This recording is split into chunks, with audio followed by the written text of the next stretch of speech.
This is the worst thing about being back in Florida. Stupid lizards everywhere. How do you get rid of those things? I don't want them jumping on my toes. I don't know why I'm so scared of lizards. Go, go, go. Not on the chair. Go. Get him with the ball. Shoot. There he goes. I don't know why I hate lizards so much. It's like they're just the creepiest little things. Anyways, what's going on, everybody? So if you can't tell, Steph and I have made it back to Jacksonville, Florida. We're actually in between places right now. So we've just been staying at this sweet Airbnb for the last couple days, and we've got another few days left here before we go back to Canada. We've got a nice pool back here, and then the Airbnb is actually on like a little creek. They have like a boat over here that apparently you can use, a couple little paddle boats and stuff, but I don't know if I'm gonna get into any of that. But yeah, I've been kind of like taking a bit of a break, just sort of relaxing, getting caught up on some like reading material, some podcasts. I actually just finished listening. I'm gonna show you guys. It's called Vegans, Are They Right? And it's by the podcast Science Versus, which is honestly one of my favorite like mainstream science communication podcasts. I love that one, and Skeptic's Guide to the Universe. And this was actually pretty good. I think it was like kind of a bit of just like a cursory glance at everything related to veganism, but their main takeaway I think was that veganism is better for the environment, and if you don't eat meat, you probably won't get sick as long as you're making sure you have enough vitamin B12. That was one that they kind of highlighted as a pretty heavy risk for deficiency amongst vegans, but they recommended getting a B12 shot if you do happen to be vegan. And then also, on the topic of veganism, this podcast just launched, which is the Joe Rogan Experience one. So there's a debate between Vegan Gains and Jeff Nippard. No, just kidding. There's a debate between Dr. Joel Kahn and Chris Kresser. I actually don't follow either of those two guys, but I'm sure it'll be good. I do like listening to Joe Rogan's podcast. But according to one of my vegan friends, they actually both did a pretty bad job. But if you guys did listen to that one, let me know your comments below. I'm looking forward to kind of like picking it apart and seeing what they have to say. But anyway, I'm gonna give you guys a super quick tour of the place. So here is kind of the outside area. Oh, and by the way, I feel like I should say we are probably gonna be doing a little bit of time travel in this vlog because I haven't uploaded the last of the Meadows videos yet, but I'm gonna upload that one this weekend. I just kind of wanted to do a little bit of vlogging while I was here and show you guys how I've kind of gotten back on track with my regular training. So this is like the main area. It's really fun when you travel to like stay in a spot that I feel like is representative of the area. Like this place actually feels like a Jacksonville home to me. So when Steph and I go to Hong Kong, we're gonna get a place that like is representative of Hong Kong, so it feels like you're actually living in the area. It's been super fun. And then up here, sorry if you guys are getting dizzy. Okay, so up here, there's this like creepy kids room in here that we try to avoid. Dun, dun, dun, dun. Dun, dun, dun, dun. Yeah, I don't know why, it just creeps me out in here. We avoid this place. Over here is our bedroom, so the master suite. And then there's a little balcony out here. So then this is that pool area where we just were. And then, yeah, that's the creek out there. And then out here in the driveway, I don't know if you can see it, but there's actually a basketball hoop right out there. You can't see it. I'll show you guys that after. And so then over here, we've got the master bathroom, and there's me. So this is the current physique. I feel like everything is actually coming in pretty nicely. I've got the scale here. I haven't weighed in like a week or two at least, and I just weighed before I started vlogging here. And I think I was 162. I'm gonna hop on there now just to show you guys. So yeah, dead on 162. And that's actually after having eaten like, well, I had a protein shake. So I feel like first thing in the morning, I'm probably around 160, maybe in the high 150s, which is kind of crazy. But yeah, I'm just gonna set up the camera here and give you guys a quick physique update because it's been a while. I'm gonna give you guys a few poses, go through those. Before I do that, I'm actually gonna throw on, Steph always has this like tan cream kicking around. So I find if I put this on before I pose, it just looks so much better, man.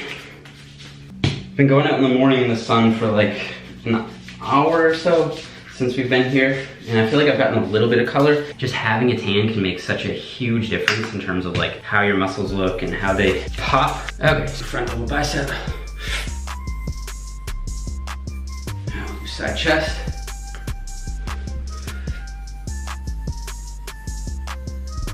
Side tricep. I'll do a few back shots, so here's the back. Back lat spread. Back double bicep. Most muscular. Do quarter turn pose. And so yeah, so my physique and everything like that, I actually planned on ending the cut a nice while ago, but I felt like for whatever reason, I wasn't really looking quite as lean as I wanted to, and I'm not cutting for anything in particular, but I find if I get past a certain threshold of leanness, then when I actually do start to refeed and fill back out, everything just looks so much better. And I wanna make sure, like over the years of cutting, I've kind of learned where that threshold is, and I really wanna make sure that I get there before I start to fill back out. So I think that if I just drop another couple pounds, I'll be pretty much where I want to be, and that's really a moving target. I actually expected that I would get there by like the low 160s, but then I got to the low 160s and I'm not quite there. So I don't know what to blame that on, but in any case, I'll just keep going until I get where I need to be and then start refilling and refeeding back out from there. However, I will say my training and everything like that has been going great, and I think that's because I've been doing this I've been doing this quote unquote cut so slowly to the point that I've basically just been maintaining for the most part while tightening up. And I feel like since I've really gotten my training in check, am I visible here? Since I've really gotten my training in check, there's that basketball hoop, by the way. I have seen a bit of body recomposition. My goal from here is gonna be to finish out this cut, probably get down to like 157, 158, and then begin refeeding from there. And I think that that's when I'll really start to look my absolute best. I kinda wanna shoot some hoops. Actually, don't know if they even have a basketball here. I'm gonna check in the garage. This is like lizard utopia out here. I avoid that at all costs. Steph makes fun of me for being so scared of lizards, but we didn't have those growing up. All right, let's see. Oh, there's probably a code, hey? They probably keep that locked. I'll show you guys the property from the front. This is kind of what it looks like. It's definitely too big for Steph and I, but we've also had Steph's mom staying with us while we're here, and it's just nice to have all that space and like the big theater room and the basketball court or basketball hoop if I could use it. So it is 12:15. Just look at all this carnage. This is left over from Steph's cheat day yesterday. These are the best sugar cookies. I had like 2 of these yesterday, I think. And then these Pop-Tarts, I had a half one of these. This is probably the best flavor of Pop-Tarts I've ever had, I'm serious. They did a really good job with the pumpkin pie. If you like pumpkin pie, you'll love these. I've actually been not really doing intermittent fasting, but in a way, like I'll get up, I'll have 2 scoops of the vegan protein powder, and then I won't eat until I start to feel my hunger actually kick in, which is usually, now that we're on Eastern time, around like 2, maybe 3 in the afternoon. And then I'll have my pre-workout meal and then we'll go train. So that's probably what I'll do again today. And I have been doing intuitive eating, which I feel like works really well for me. Like on a cut, it's super convenient because my appetite actually isn't very strong. So it's quite easy for me to delay eating and then just kind of eat according to when I'm hungry, and I have no problem stopping when I'm full, but I've done a ton of videos on that. So anyway, I'm gonna get back in my spot and put on that Joe Rogan podcast. If I do finish it, I'll let you guys know my brief thoughts, and I'll check in with you guys after. Okay, so guys, we're on our way to the gym. Got my partner in crime back over here. Back. First, I wanted to share my quick thoughts on that Joe Rogan debate. So I actually watched like the first half an hour of it. Oh, or I listened to like the first half an hour, and then I just had other stuff to do, so I didn't finish it. But so far, it actually seems pretty good. So far, I'm giving the upper hand to the Cresser guy, the paleo guy, even though I'm not a follower of paleo. Dr. Khan, I think his name, the vegan guy, started off with a few things.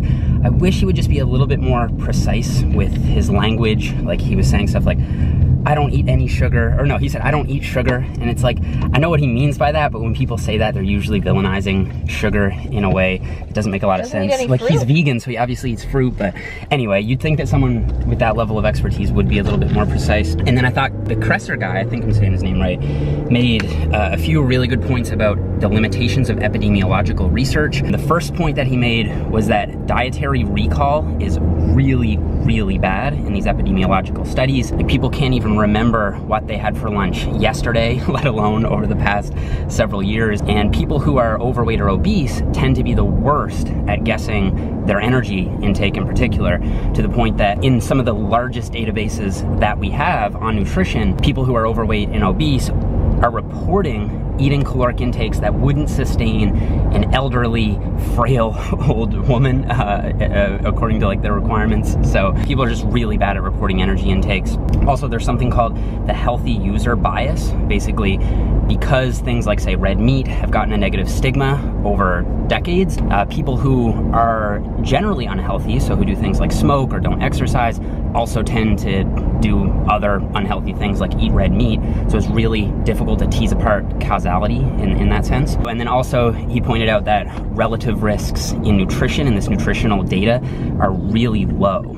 So he referred to the World Health Organization's statement that 50 grams of processed meat eaten daily across a lifetime increases risk of colorectal cancer by 18%. And then you see all the clickbait headlines coming out, it increases your risk by 18%. But what they often fail to mention is that this is a relative increase. So given all the epidemiological factors, the likelihood of getting colorectal cancer is something like 4%. So it's not an 18% increase from 4. It doesn't bring it up to 22%. It's a relative increase. So it brings it up to something like 4.7%. So just rounding that up, that would be a 1% absolute risk increase. So if you had 100 people, that's one person who might develop colorectal cancer as a result of eating processed meat every day. And that isn't something that totally omits the risk factor. It definitely is there and it's legitimate, but these numbers are really small to the point that it's difficult to separate them from just fluke or chance findings. So anyway, those are just some limitations on that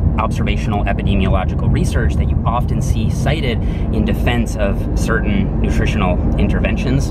And that epidemiological data is just data that doesn't actually have an intervention. It just follows people and follows what they're doing over a long period of time and then looks for trends. It's not that you should throw it out altogether, but just you need to be aware of its limitations.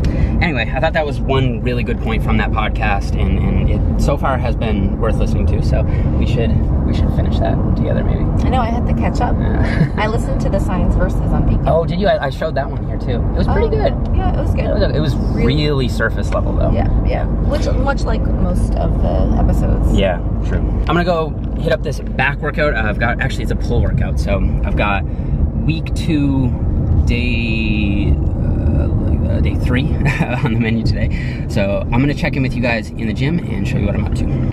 Hey, shout out to this LA Fitness right here too. They are the best. They are the most welcoming gym we've ever been to, I think. Generally speaking, sometimes we do, I wouldn't even say sometimes, I'd say most of the time we run into issues filming, and I've been filming from 1,000 subscribers up to now almost 1 million subscribers, and it doesn't get any easier, believe it or not. But this gym is so good and they let us do it. So I'll put the address of the gym up here if you guys are in Jacksonville and would like to check it out, because I really do appreciate that.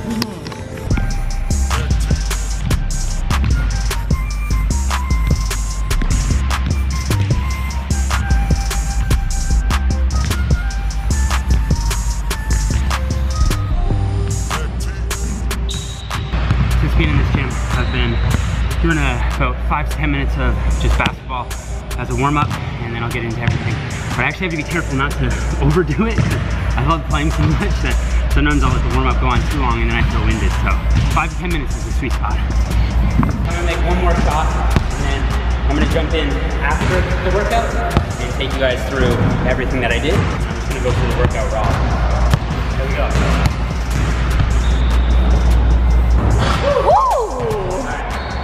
I'm impressed. That really was just one take, I promise. I just walked in here, so I'm actually impressed.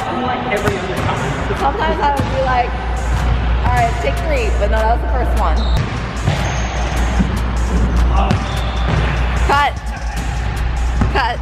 All right, so guys, we just finished up with the workout, and now we're actually headed to grab a bite to eat with Steph's mom. So we're going to get some Thai food, but I just wanted to quickly take you guys through the workout. So this was pull day number 1 for the week, and I'm on week 2, day number 3. So if you guys have my program, you'll know how this goes. But very quickly, the first exercise we did was a 1-arm lat pull-in, and I did those for 2 sets of 15 to 20 reps. So here the idea is just to get a bit of a pump in the lats, kind of get the blood flowing, and these are just taken to an RPE of 5, so it's very light, and I like to crunch into the direction of the pull, really get a stretch and squeeze on my lats, and that's more or less just kind of like a warm-up technique. So the first main exercise of the day is a pull-up. So here I did 4 sets of 6 to 8 reps, and I have to do these weighted, otherwise it's just not challenging enough. And I normally have like a belt and like a chained belt that I use for adding extra resistance to these. I didn't have it today, so I improvised, and Steph placed a dumbbell between my legs, so kind of just like cross my ankles over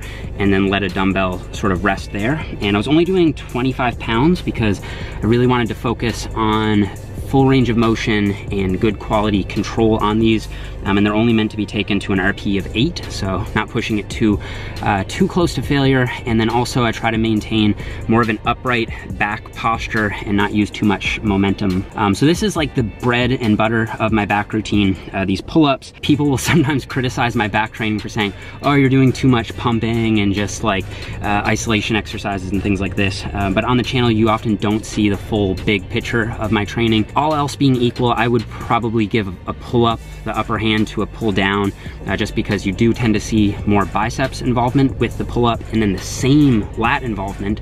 And if I had to guess, I'd say you probably do get a little bit more involvement of some of the assistance muscles like the teres major and some of the rhomboids as well, even though I don't know of any data showing that. But whatever the case may be, pull-ups are definitely harder, and so if you're a masochist like me, you might want to include them in your routine.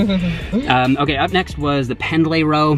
So this is a movement that I've been doing for years and years. I do think it's one of the best movements for the mid-back because it really does kind of lock you in and really prevent any kind of cheating. And that makes the movement more difficult. You can cheat row a lot more than you can do with a strict pendlay row. And I really learned this on my second set. So on my second set, I went up from 135 up to 185, and I just found the weight to be a little bit too heavy. I found I was kind of getting a little bit too much body English at the top. I was driving my chest down into the bar rather than strictly bringing the bar up to my chest, and that's generally a bad sign. So checked my ego on this one, stripped it back down to 155, and then I was able to do a really strict, clean 10 reps, or it might have been 12 reps, with a full reset on every rep. So with these, you want to keep a pretty flat back angle, so not completely parallel to the floor. You want to brace your core and make sure that you're maintaining a neutral lower back. And looking back at some of this footage, I realized I probably could have kept my upper back a little bit more neutral as well. But in any case, as long as that lower back is nice and straight, then you're probably good to go. And you just want to pull the bar up to your chest, and then on every single rep, you want to reset it completely on the floor, and then initiate every rep from a dead stop. So pendlay row, fantastic exercise, been doing it for years. Really look forward to getting stronger on those as the program goes on. Then from here, it becomes a little bit more of like a pump style workout. So we kind of got the main heavy bread and butter out of the way. Now we're moving into a machine high row. So here we're doing sets of 10 to 12 reps. And here is where I start to employ that mind muscle connection. So previous to this, really focusing on my whole body technique and how I'm moving in 3D space. Now at this point, I'm starting to really hone in on squeezing my lats, squeezing my shoulder blades together, and really getting that strong mind muscle connection. After that, we're moving on to the seated face pull. So I actually like to do these half lying. And again, here you really want to think about pulling back with your rear delts. You kind of initiate out with your rear delts and then squeeze your shoulder blades together as hard as you can at the top. So you're going to get your traps involved like that as well. And then you really want to control the eccentric. And one thing that I've noticed from looking back at my footage on this that I've been doing too much is using momentum to kind of allow my self to hinge at the hips. So my upper torso comes up and closes and then goes back down. And you can probably see me do it on the first few reps here. I'll just skip back to the first few reps. And that bit of momentum at the start can really take the rear delts out of the movement if you're gonna be initiating with those. So what you wanna do is kind of keep your back more or less stationary. So if it's gonna be a little bit upright or it's gonna be completely flat, that's fine. But what you don't wanna do is allow that hinging at the hips to initiate any kind of momentum for the duration of the face pull. Try to keep those tight. There I did sets of 20 reps, so good focus on squeezing, mind muscle connection, etc. Then we finished off with some bicep stuff. So first up was this brutal superset of reverse grip easy bar curls and supinated easy bar curls. So the first thing you do is you knock out 20 reps with the reverse grip, and the idea here is to fatigue some of the other elbow flexors of the forearm, like the brachioradialis, for example, and then you want to flip over, so supinate, flip over your palms, and do another 15 reps so that since all the other elbow flexors are fatigued, now the biceps are gonna kind of take over and handle the rest of the work. And if nothing else, if you don't buy that biomechanical stuff, your biceps will get a crazy pump from this, and your forearms as well. Like the vascularity going down my forearms and my biceps is really like nothing else after doing these. So if you've never tried them, give them a shot. Then we're finishing off the workout with dumbbell preacher curl, 3 sets of 12 on each arm. And I actually like to go heavy on this one. I find I can go heavy on hammer curls, and you'll see that I do use a little bit of body English on this one, a little bit of cheating, and that's okay because I feel like for the rest of the workout, I've been pretty strict with the form. And here I do like to go a little heavy, like to show off, flex in the mirror a little bit.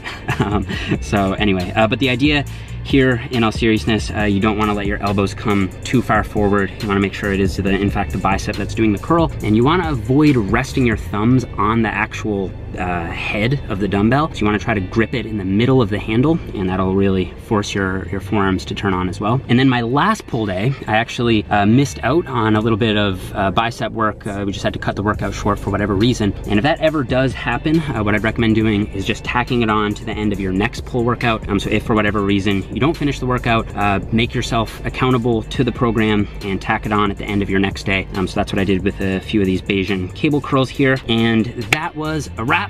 So that's it for the commentary. We're gonna go grab some food, and I'll show you guys what we get in a minute.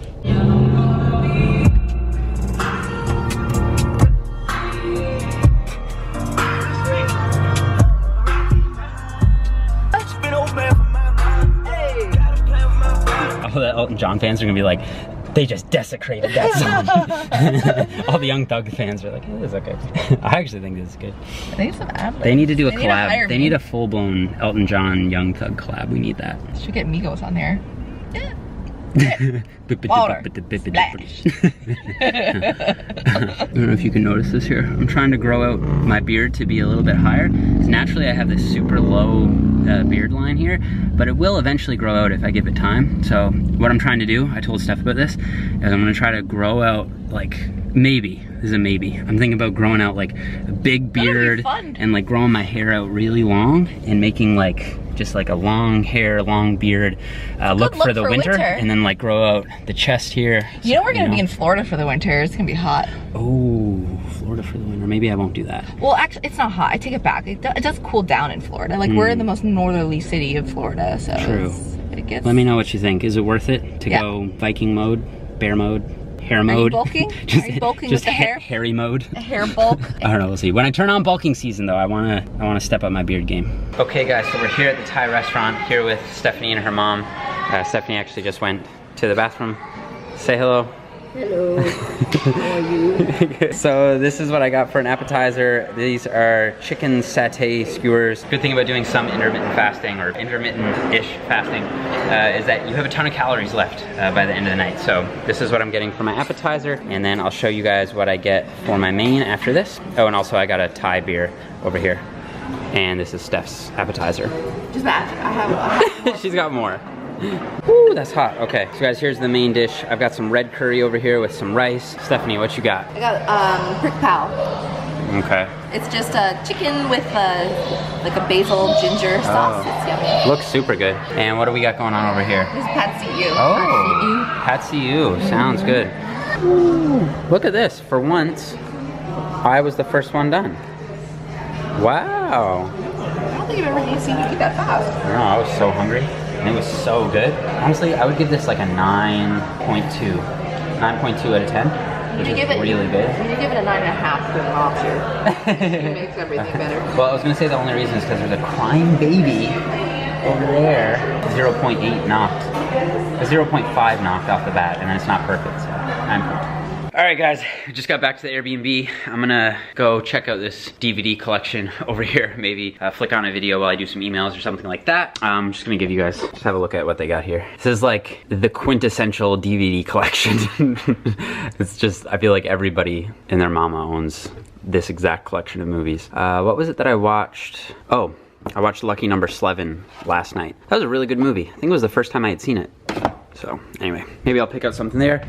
Click on a movie. I'm gonna end the vlog here. Thank you guys so much for watching. If you enjoyed the vlog, please leave me a like. Let me know if you like this kind of like first person type of vlogs from me. I know the production value wasn't the greatest ever, especially from those gym clips, but I may do. I'm just vlogging here on the little Canon G7X while Rashawn is in Kelowna, but I actually enjoyed making this video, so if you guys like it, just let me know. Also, if you haven't subscribed yet, make sure you hit up the button over here to subscribe. And I'll have a video over here of my last video, which was a Myth Bust Monday on the mind-muscle connection. I talked about that a little bit in this vlog, but that one goes through all the science, so make sure you check that one out. And I will see you guys all here on the weekend. I've got another vlog with John Meadows on the way, so stay tuned for that, and I'll see you guys soon.